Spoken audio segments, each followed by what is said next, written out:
What's up, Niner Empire? 2 snaps were enough to blow the problem wide open. Without the starter, the backup left tackle became a bullseye, and the opposing defense came after it with no mercy. Preseason is a lab, but today's news demands urgency. What do we do to lock down the left side and keep the offensive plan intact? Stick with me till the end. Drop a like, hit subscribe, and let's debate the best path, internal fixes or the market. I'm live today with a clear takeaway from the preseason opener. The 30-9 loss to the Denver Broncos matters less than the red flag it raised inside this roster. With most starters resting, the spotlight was on depth, and the spot that worried me most was the backup left tackle. Blindside protection collapsed in key moments, and in August, that's already an urgent conversation in the building.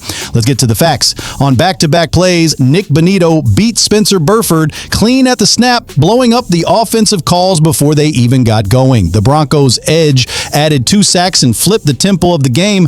That stretch alone tells the story. A lack of first-step juice and spatial awareness on the left side anchor when Trent Williams isn't on the field. The roster context explains part of it. The 49ers signed Andre Dillard on May 9th to be a veteran swing tackle. But Dillard opened training camp on the PUP list with a physical issue and had been in ramp-up work, meaning he wasn't available for this game. Without him, the staff has leaned on Burford for his versatility, but the first sample came in below the line.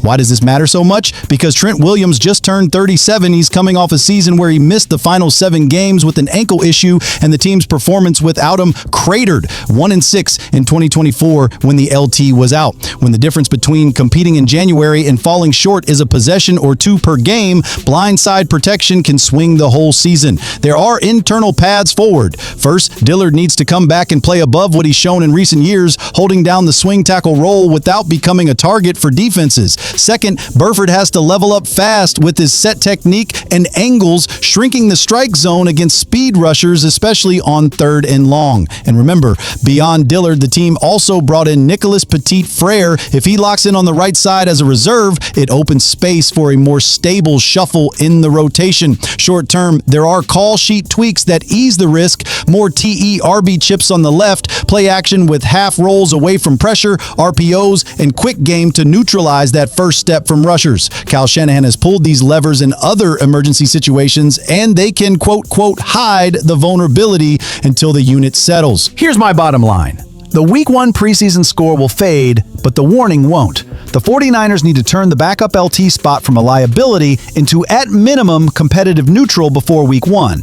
If Dillard doesn't respond physically, the staff will have to accelerate Burford's development or hit the market for a veteran who can hold up for real snaps. Because counting on Trent to make it through 17 without a safety net is too big a gamble for a roster aiming to be at full strength in January. Now I want to hear from you. What's the right move here? Bet on Dillard's recovery, ride Burford's growth curve, or look for another name?